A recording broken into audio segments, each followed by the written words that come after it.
एक पॉडकास्ट के लिए कश्मीर कौन जाता है भाई, ये मेरे दोस्तों का कहना था। चाहते हैं कि हमें आज़ादी मिले, हम यहाँ से पाकिस्तान के साथ नहीं रहना चाहते हैं कि मैं बच्चों के हाथ में कलम दूंगा। फिर मुझे मेरे बचपन का पल याद आ गया, जब मेरी माँ को दादी ने चिट्ठी ला के दी थी।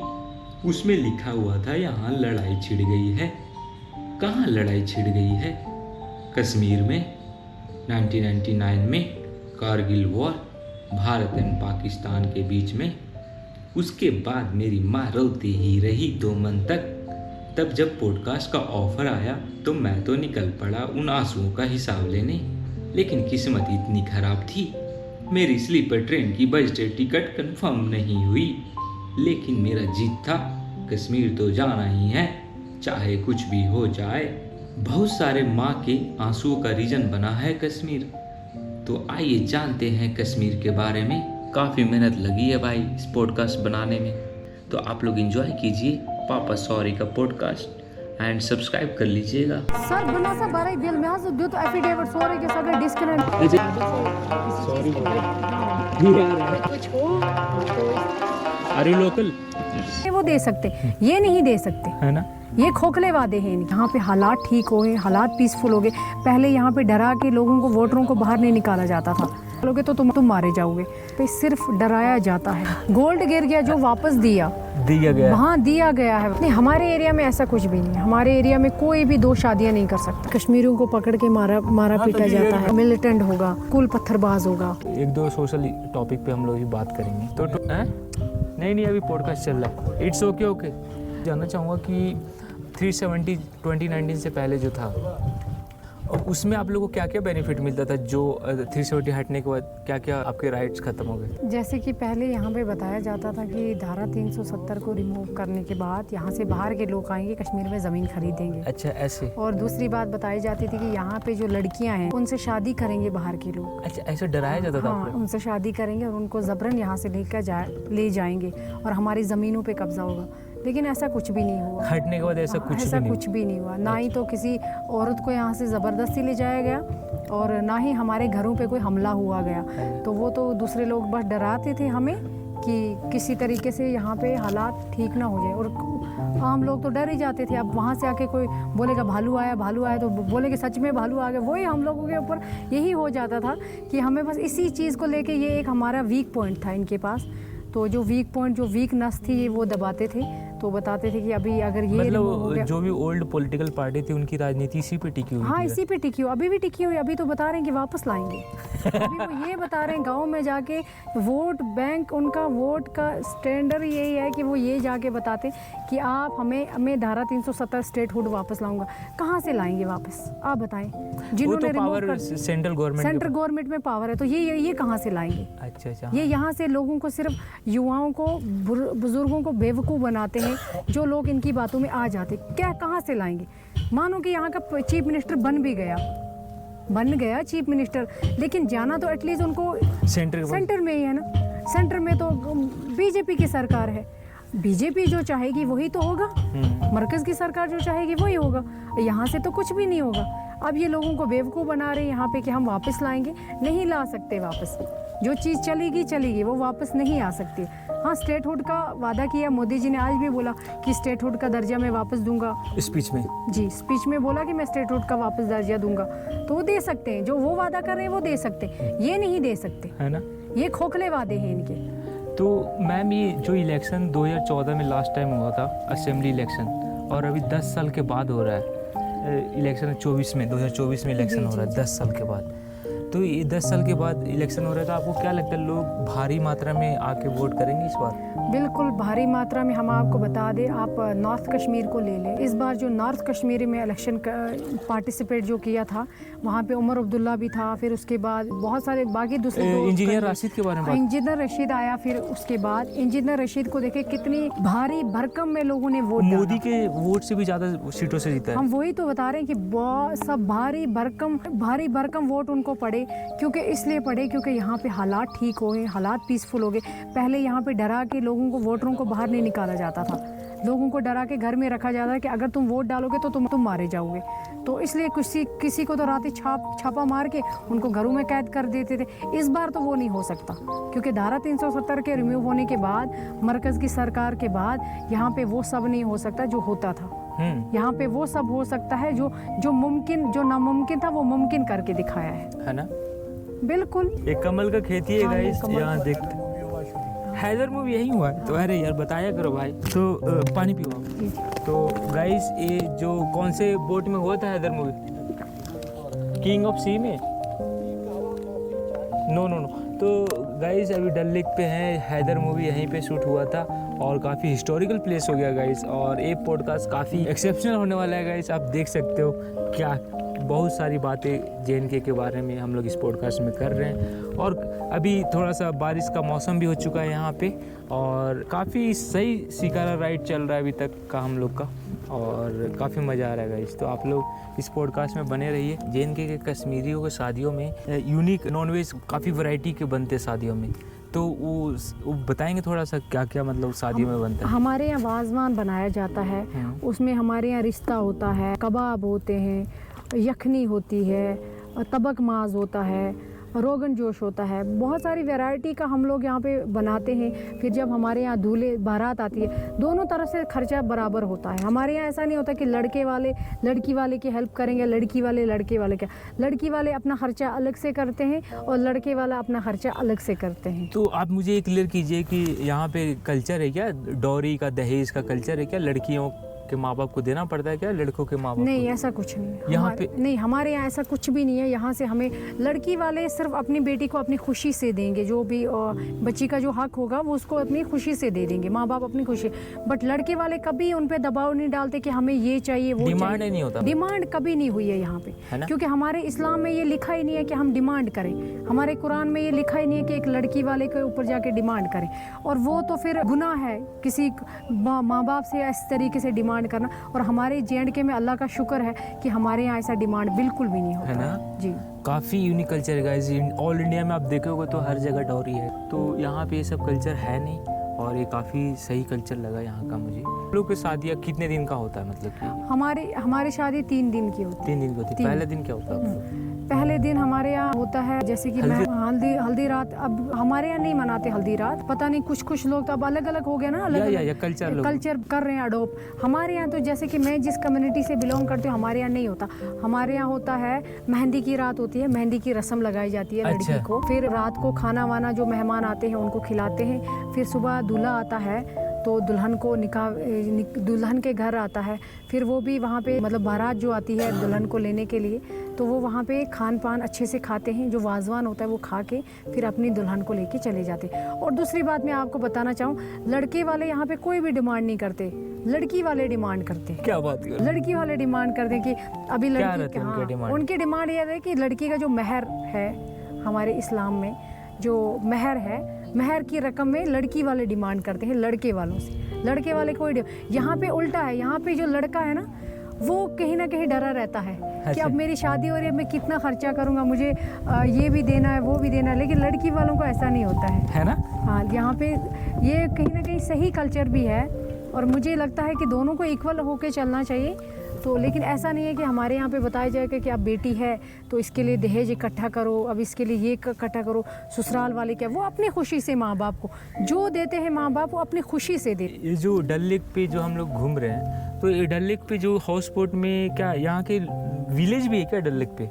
हाँ, विलेज है, मतलब कि वो लोग डल लेक पे ही रहता है? हाँ, वो लोग डल लेक पे रहते हैं। यहाँ देखा नहीं आपने, उस साइड में जो लोग रह रही थी वो डल लेक में ही रहते हैं। उनका हाँ, घर ही डल लेक? घर एक ही है डल लेक उनका। तो लोग वो ये जो हाउस बोट है यही उनका घर है, इसी में रहते हैं, इसी में पले बड़े हैं यहाँ पे लोग। अच्छा। क्योंकि सदियों से वो इसमें ही रह रहे हैं, है ना। ये कम्युनिटी है क्या यहाँ? हाँ, इनकी कम्युनिटी है, मतलब डल लेक इनकी कम्युनिटी का नाम शिकारा वालों की कम्युनिटी है। तो इनको कुछ डार नाम, इनके अलग अलग कास्ट होती हैं। अच्छा। इनकी अलग अलग कास्टें होती हैं जो कास्टों से बिलोंग करते हैं, लेकिन इनकी ऐसी कम्युनिटी है जो यहाँ पे आपको नज़र आएगी। मैं आपसे ये जानना चाहूँगा कि जैसे बाहर जो कश्मीरी का नहीं, कश्मीर से बाहर के लोग हैं, तो कश्मीर के बाहर के लोग हैं वो क्या उनके अंदर थोड़ा सा डर बैठा हुआ है कश्मीर को लेके? लोग ट्रैवल नहीं करना चाहता यहाँ पे आके। जी। और आप जानते हो कितना खूबसूरत है कश्मीर, और काफ़ी बहुत बहुत फेमस प्लेसेस हैं यहाँ पे।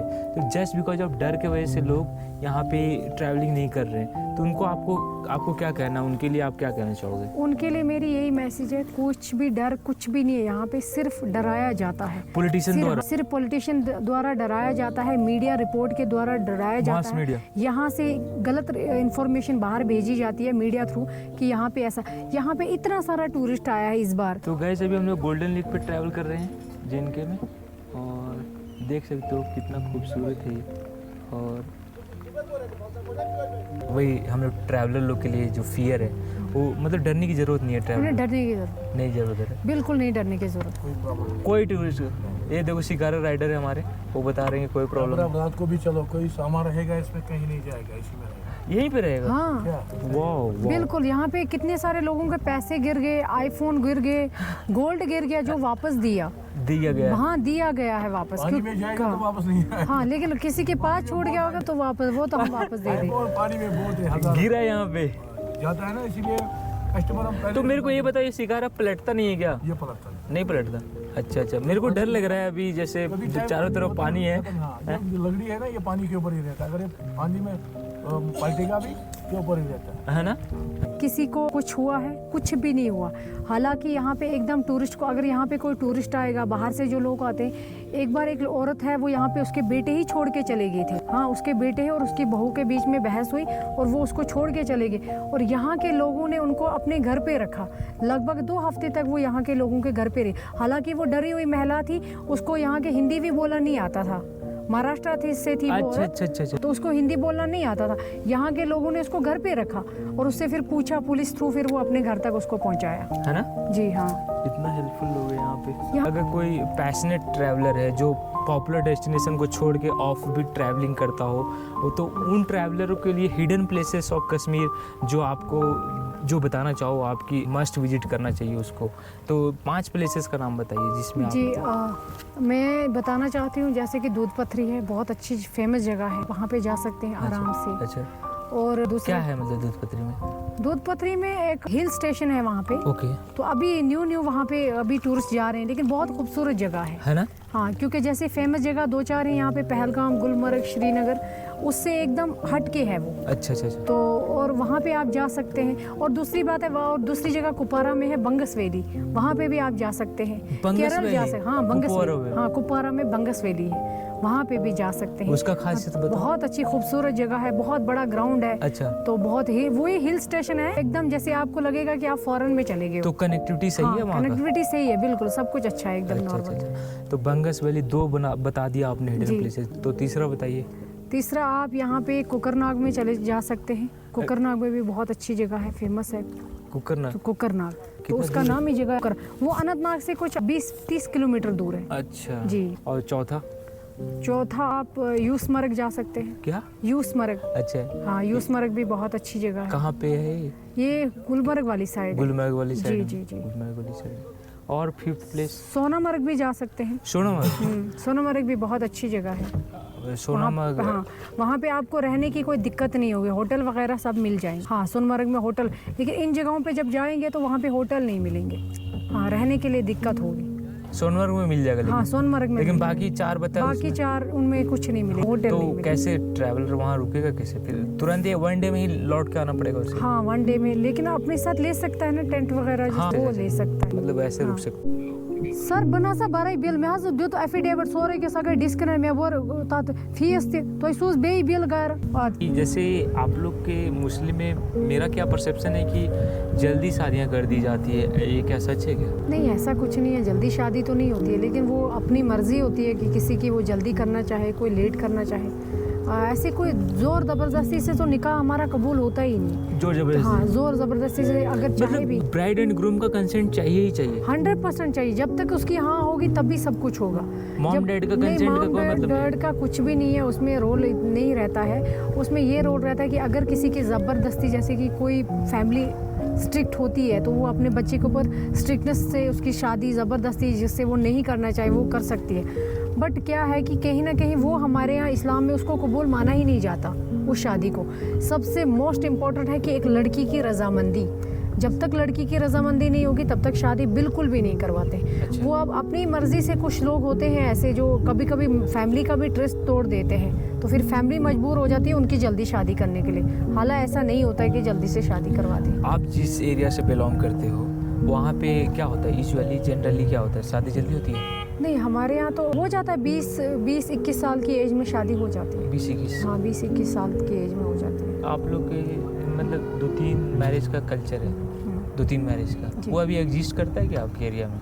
नहीं, हमारे एरिया में ऐसा कुछ भी नहीं है। हमारे एरिया में कोई भी 2 शादियाँ नहीं कर सकता है? नहीं। हमारे यहाँ पे जहाँ पे जितने भी लोग हैं सब ने एक शादी कर रखी है। 2 शादियों का कोई भी कल्चर नहीं। हाँ, खुशी से अगर कोई करना चाहे, जिसके पास इतना है, तो वो दोनों औरतों को रख सकता है इक्वली। लेकिन इस्लाम में, मैंने कहा, इस्लाम में सबसे बड़ी ये है इक्वलिटी।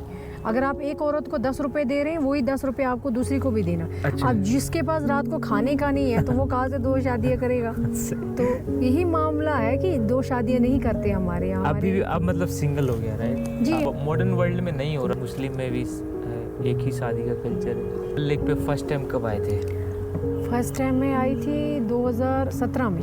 2017 में आए या। थे फर्स्ट टाइम। तो उस टाइम जब आए तो अकेले आए थे आप? नहीं, अकेले तो नहीं आए, अपनी फैमिली के साथ आए थे। अच्छा अच्छा अच्छा। जी। तो कितने दिन रुके आप डल लेक? हम यहाँ पे दिन को ही वापस चले गए थे। अच्छा अच्छा अच्छा, हाँ। इतना पास है, राइट? अच्छा अच्छा। दिन को ही चले गए थे वापस। जब फर्स्ट टाइम आपने डल लेक को देखा तो कैसा लगा, मतलब आपका कैसा एक्सपीरियंस था, मतलब कि क्योंकि हम ऐसा लैंडस्केप देखा था आपने? नहीं, ऐसा तो नहीं देखा। नहीं देखा था? नहीं, ऐसा नहीं देखा। क्योंकि ये कश्मीर तो पहले सब भी डल ही था। पहले पुराने ज़माने में ये सारा कश्मीर डल ही था। हाँ। हाँ, फिर उसमें से जो बाकी आधा पानी निकल गया तो आधा ये बच गया। तो इसलिए तो डल के बारे में, क्योंकि वो नेचुरली हम बचपन से देखते आ रहे हैं, तो लेकिन पास से नहीं देखा था। दूर से ही देखा था, लेकिन पास में जैसे अभी शिकारा राइड कर रहे हैं हम लोग, हाँ, हाँ। ऐसे नहीं देखा था। तो सिस्टर, जैसे ये वाटर कहाँ से आता है, मतलब ये पहाड़ों से आता है क्या? नहीं, ये ऑटोमेटिक है इसके। अच्छा। तो हाँ। अच्छा अच्छा, ये बारिश का जो वाटर होता है वो ऑटोमेटिक यहाँ पे हो जी जाता जी है। जी, पहाड़ों से तो नहीं आता। हाँ भैया, डल लेक पे आप कब से सिगारा राइड चला रहे हो? बचपन से ही बचपन से, मतलब क्या, कितने साल? करीब 25 साल ऊपर 25 ईयर्स। आपकी एज क्या है अभी? हमारा 40 होगा। अच्छा अच्छा अच्छा, बहुत बढ़िया। तो भैया क्या लगता है आपको, डल लेक पे बोर हो जाते हो क्या आप? काम करना है, काम करना? हमारा काम यही है, अच्छा हमारा बिजनेस भी यही है। अच्छा अच्छा। यहाँ पर टूरिस्ट तो आप एक ही सिगारा के मालिक हो क्या और भी सिगारे हैं आपके पास? नहीं, मतलब हमारा एक पास एक शिकारा है, एक होता है। अच्छा, कितने का है ये सिगारा? ये तकरीबन आता है अभी 4 लाख 4.5 लाख। सिगारा? क्या बात कर रहे हो यार, 4 लाख? 1000 का लकड़ी है। अच्छा, लकड़ी काफ़ी ये महंगी मतलब होती ये काफ़ी महंगा है। जो हाउस बोटों में लकड़ी लगा है, ये भी बहुत महंगा है। ज़्यादा गुलमर्ग में, सोनमर्ग में, पहाड़ों पर, पहलगाम साइड से ज़्यादा ये लकड़ी होता है वहीं पर। है ना? ये बहुत मोटे मोटे पेड़, अच्छा अच्छा 11,000 रुपये स्क्वायर फुट जाती है। अच्छा। तो गाइस, अभी हम लोग डल लेक पे, डल लेक कैंप दिखाऊंगा आप लोग। कैंप, कौन सा कैंप है भैया? CRPF camp. CRPF कैंप है guys, this is CRPF camp. और अभी बोट यार ये तो सही है भाई, वाटर पे ये कैंप छोटा सा ही है, ज़्यादा बड़ा नहीं है। और ये लोग का अपना बोट है, देखो काफ़ी यूनिक एक्सपीरियंसेस गेन करते हुए गेम के अंदर। अच्छा सिस्टर, मैं आपसे जानना चाहूँगा थोड़ा कि मेरा चैनल का नाम पापा सॉरी है, तो पापा सॉरी वर्ड से आप क्या दिमाग में आता है, जो वर्ड क्या? मुझे लगता है कि आपने अपने पापा है? पापा अपने फादर को सॉरी बोलना चाहते हैं। ये आपको आ रहा है दिमाग हाँ, ये आ रहा है। में? और क्या पापा सॉरी? यही कि आप फादर से किसी Sorry चीज़ बोल के रहे हाँ, ये आ रहा है। कुछ हो, तो इसलिए जो कुछ हो गया है तो आप बात से इसको सॉरी बताना चाहते अच्छा हैं अच्छा, ये आ रहा ना। गलत अगर कुछ कर रहे हैं तो कहीं ना कहीं गिल्ट है कि हमने भाई ये गलत कर दिया अपने पेरेंट्स के अगेंस्ट। है। और मेरे को एक गिल्ट रहता है कि मैं जहाँ भी जाता हूँ, ट्रैवलिंग कर रहा हूँ अभी, तो अभी मतलब बता के नहीं आता हूँ, तो मुझे थोड़ा गिल्ट रहता है। अगर मैं बता देते तो मैं जो अभी काम करता हूँ उसको और अच्छे से कर पाता, अगर उन लोग का सपोर्ट रहता तो। लेकिन वही है यार, बता नहीं पा रहे। ये सारा सब्जी का खेत है, वेजिटेबल नहीं किया यस गाइस, वो देख रहे हो शॉप देख रहे हो, वो हैदर में भी वहाँ पे guys mini super market cafe Haider में भी डन है। अच्छा चल रहा है। हैदर में भी डन है guys, experiencing very unique thing in Kashmir. This is papa sorry, this is papa sorry.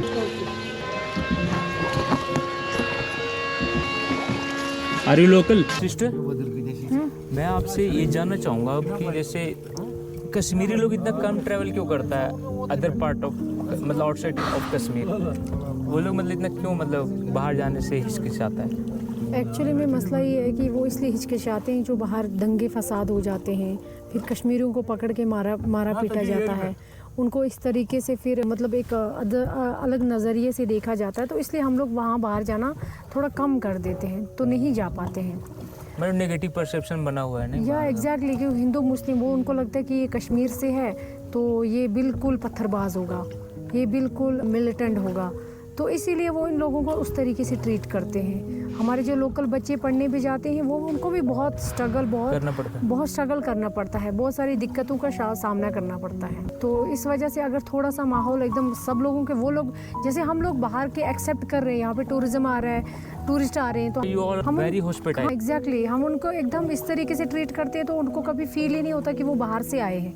तो उनको ऐसा फील होता है जैसे कि हाँ वो यहीं के रहने वाले। बट कहीं ना कहीं यहाँ के लोगों के साथ भी अगर बाहर वाले वही मतलब कहीं भी किसी भी स्टेट की बात कर ले तो वहाँ वाले अगर इस तरीके से ट्रीट करते तो यहाँ के बच्चे भी थोड़ा बाहर जाते, वहाँ पे देखते कि किस तरीके से वहाँ के लोग जॉब करने के लिए मतलब सोचता है कि यार कश्मीर में अगर जॉब अपॉर्चुनिटीज़ नहीं है तो अदर स्टेट में जाके इंडिया का जॉब कर लें, लेकिन लोग जस्ट बिकॉज ऑफ फियर जा नहीं पाता है। एग्जैक्टली वो कि अभी हम ma'am from which place? From which place? जज करेंगे तो उनको लगता है कि हमें कहीं ना कहीं जज किया जाता है, तो इसलिए वो नहीं जाते हैं। ओपन माइंड वो नहीं वहाँ पे जा सकते, वरना यहाँ पे इतनी सारी सख्तियों का इतनी सारे स्ट्रगल करना पड़ता है। यहाँ पे हम लोगों को कोई जॉब नहीं है, कोई यूनिवर्सिटी नहीं है, कोई मतलब कुछ भी तरीके का ऐसा नहीं है कि जिसमें से हमारे बच्चे किसी जगह पढ़े लिखे बच्चे एडजस्ट हो सके। तो बाहर जाके देखो इतनी अच्छी फैक्ट्रीज हैं, इतने अच्छे जॉब्स हैं वहाँ पे, तो but they choose to struggle here only, हाँ? या एग्जैक्टली वो इसी डर की वजह से नहीं जा पाते हैं, तो हर बार वहाँ पे ऐसा ही होता है, तो इस वजह से हम बाहर नहीं जा पाते। जैसे कश्मीर में जो डोमिनेंट पार्टीज हैं, पीडीपी हो गया, उमर अब्दुल्ला का जो पार्टी हुआ, एनसी और कांग्रेस, तो इनका हिस्ट्री क्या रहा है? मतलब आप मेरे को सबसे पहले एनसी नेशनल कॉन्फ्रेंस का हिस्ट्री बताइए। मतलब नेशनल कॉन्फ्रेंस का हिस्ट्री ये है कि जो उमर फारूक अब्दुल्ला जी थे उनके फादर साहब थे शेख माँ अब्दुल्ला, ओके, तो उन्होंने ही ये इतिहास से ये पार्टी खड़ी की है। तो उन्होंने ही ये जो खोखले वादे हैं असल में उन्होंने ही किए, कुछ काम अच्छे भी किए उसने, मैं नहीं बोलूँगी कि हर एक काम उन्होंने गलत किया है, कुछ काम अच्छे किए और कुछ काम वो किए जो जिनकी वजह से अभी तक हम नहीं करने चाह रहे थे और जिसकी वजह से हम कश्मीरी अभी तक फेस कर रहे हैं। बाकी जो यहाँ पे पहले पुराने ज़माने में मैंने सुनने में आया है मुझे कि किसी की ज़मीन होती थी तो उसको मतलब वो जो सामने वाला होता था वो रिच पर्सन वो ले जाता था, तो उसकी वजह से जो धान वान की फसल निकलती थी वो ले जाता था। फिर उसकी वजह से जो ये शेख माँ अब्दुल्ला है इसने पहला कदम वही उठाया कि ज़मींदार की जो ज़मीन है उसके हक में उसको हलवा वापस की दी। जमींदारों को दिया कि हाँ, नहीं ज़मींदारों को दी, जिनकी थी उनको ही दी वापस। तो कहीं ना कहीं ये अच्छे काम किए हैं, बस जैसे कि धारा 370 लगा दिया तो ये कुछ गलत काम हुए हैं, तो ये नहीं करने चाहिए थे जो कर चुके हैं। पीडीपी कैसे कश्मीर में ग्रो हुआ? मतलब पीडीपी जो पार्टी, पीडीपी का जो मुफ्ती सईद था वो पहले कांग्रेस का था। अच्छा, कांग्रेस में थे जी। फिर उनके बाद उन्होंने सोचा कि हम यहाँ पे अपनी पार्टी बनाएं, तो फिर उसने नाम रखा पीडीपी। क्या है full name? Full name PDP है, पीपल डेमोक्रेटिक पार्टी। जी जी जी जी। ओके। तो अब लोकल ज़बान में हम इसको पीडीपी ही कहते हैं, कलम दवात भी कहते हैं। उसने निशान भी रखा था कि मैं बच्चों के हाथ में कलम दूंगा, तो उसका यही निशान था। बट कहीं ना कहीं अच्छा, पीडीपी का निशान पेन है? हाँ पेन है जी जी। अच्छा। दवात हम उसको उर्दू लफ्ज़ में उसको कहते थे, तो पेन ऊपर से रखा था ताकि मुफ्ती साहिब का ये आइडियोलॉजी थी कि मैं बच्चों के हाथ में पेन दूँ। अच्छा। कहीं ना कहीं वो शायद उस पर खरे उतरे भी। अच्छा। मुफ्ती सईद तो खरे उतरे भी, लेकिन फिर बीच में उन्होंने जो मतलब जिस तरीके से उनकी जब वो बेटी आई तो उसने सब कुछ गड़बड़ कर दिया यहाँ, है ना? उसने बिल्कुल एकदम ओपन तरीके से। लेकिन जब मुफ्ती सईद की सरकार आई थी उस टाइम यहाँ पे बहुत ज़्यादा आतंकवाद फैला हुआ था, तो उसने किसी तरीके से वो आतंकवाद भी कम किया था यहाँ पे कश्मीर में। मुफ्ती सईद खुद था, है ना? उसके बाद जब उसकी बेटी आई, वो इंतकाल कर गया, उसकी बेटी आई तो वो कहीं ना कहीं वो संभाल नहीं पाई। अच्छा। और उसको समझ नहीं आया कि किस तरीके से मुझे पॉलिटिक्स करनी चाहिए और किस तरीके से मुझे लोगों को समझना चाहिए। तो कहीं ना कहीं वो उस जगह पे नाकाम तो रहे। डायनेस्टिक पॉलिटिक्स भी तो प्रमोट कर रहा है ना। अभी महबूबा मुफ्ती की जो डॉटर है वो भी अभी इलेक्शन लड़ हम वही तो कह रहे हैं ना कि अपनी फैमिली को ही बढ़ा रहे हैं। हम वही तो कह रहे हैं, क्योंकि जैसे कि कोई ख़ानदानी राज है। अभी जैसे कि मैं बिजनेसमैन हूँ तो मैं चाहूँगी कि मेरा बच्चा भी आ जाए। असल में ये लोग ये चाहते हैं कि किसी थर्ड पर्सन को नहीं एंटर करना चाहते। ये चाहते हैं कि हमारी फैमिली है यही आगे चले, यही प्रमोट हो जाए, यही MLAs बने, यही MPs बने, यही यहाँ पे चीफ मिनिस्टर बने। ये नहीं चाहते कि यहाँ पे एक आदमी था, उसने इतना संघर्ष किया पार्टी के लिए, हालांकि जब उसको मैंडेट देने की बारी है, इतनी मेहनत की उसने, हमारी ही कम्युनिटी से बिलोंग करता था, इतनी मेहनत की उस आदमी ने, उस लड़के ने इतनी मेहनत की। अच्छा। बाद में जब उसको मैंडेट देने की बारी आई, उसको मैंडेट नहीं दिया, रिच पर्सन था, उसको मैंडेट दिया गया वहाँ से। अच्छा, वरना अगर कोकरनाग से उस बंदे को दिया जाता, क्योंकि उसके साथ यूथ भी थे, उसके साथ लोग भी थे, तो उसको नहीं, उसकी जगह दूसरे बंदे को दे दिया गया। तो खाला कहीं ना कहीं इनको यही लगता है ना कि जो मेरा फेवरेट है तो मैं उसी को बढ़ावा दूंगी। तो आम लोग जो हमारे साथ जुड़े हुए हैं, हमारे कार्यकर्ता, उनको कहीं बढ़ावा नहीं देना है ना। तो ऐसा नहीं होना चाहिए। मैं किसी भी पार्टी को कहती हूँ कि ऐसा नहीं होना चाहिए, डेमोक्रेटिक वे में राइज होना चाहिए। नहीं, बिल्कुल एग्जैक्टली। तो ये लोग मतलब ऐसे, जैसे उमर साहब का ख़ानदानी राज, महबूबा जी का और कांग्रेस का, तो इनका यही रहा सिस्टम, है ना। सिस्टर, मैं आपसे एक ये चीज़ बात करना जो काफ़ी कंट्रोवर्शियल है JNK में, POK। ये आपका क्या मानना है कि POK को इंडिया को POK लेना चाहिए वापस, कि मतलब क्या स्टैंड है आपका इस पे POK पे JNK का? मुझे लगता है कि इंडिया को वापस लेना चाहिए। हाँ जी। अच्छा। क्योंकि वो लोगों ने ज़बरन हमसे वो छीना हुआ है। वो लोग वहाँ पे सेफ नहीं है, वो लोग वहाँ पे अनसेफ है। उन लोगों का रोज़ वहाँ पे प्रोटेस्ट चलते रहते हैं, क्योंकि कहीं ना कहीं वो लोग दबाए गए हैं। वो हर बार चाहते हैं कि हमें आज़ादी चाहिए।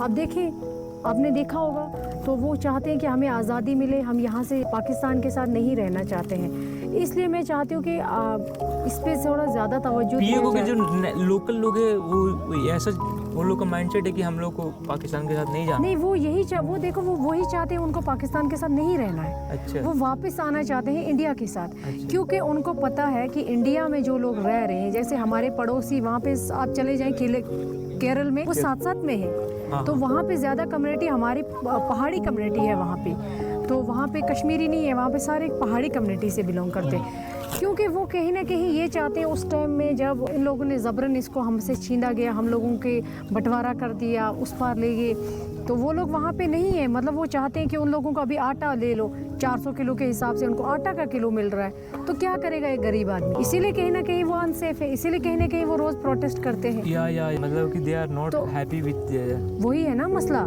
तो यहाँ के देखो, जब वो यहाँ से देखते हैं कश्मीर को, हमारी आज़ाद कश्मीर को देखते हैं वो लोग, तो उनको लगता है कि देखो वो कश्मीर के लोग किस तरीके से रह रहे हैं, तो हम लोग किस जहन्नुम में फंसे हुए हैं। मतलब आप ये कहना चाह रहे हो कि हेल्प इंडिया को करना चाहिए? एग्जैक्टली, हेल्प करना चाहिए इंडिया को, और इंडिया को वापस लाना चाहिए। मेरा यही आदेश रहेगा कि उनको लाना चाहिए वापस, कि कहीं ना कहीं वो बेचारे वहाँ पे हर रोज़ प्रोटेस्ट, वो नहीं वहाँ पे, वो नहीं रहना चाहते, उन लोगों को ज़बरदस्ती रखा गया है। तो इसलिए मैं चाहती हूँ कि वो अगर हमारे साथ वापस आ जाए, तो वहाँ के लोग भी गरीब है, तो उन लोगों के पास भी चलो भला हो जाएगा उनका। हाँ, उनका भी भला हो जाएगा अगर वो हमारे पास वापस आ जाए।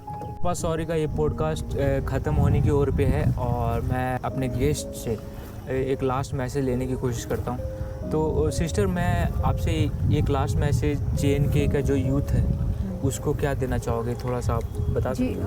जी, मेरी तरफ से यूथ को यही मैसेज है कि आप मतलब बूढ़े बुज़ुर्गों की बातों पे मत चलें। वो जैसे कहते हैं कि हमने पिछले 70 सालों से या पिछले 20 सालों से हम NC को ही वोट डाल रहे हैं, आप NC को ही डालो, या आप PDP को डाल रहे हो, आप PDP को डालो। लेकिन मैं यूथ को ये मैसेज देना चाहती हूँ कि आप अपने फ्यूचर के बारे में सोचें।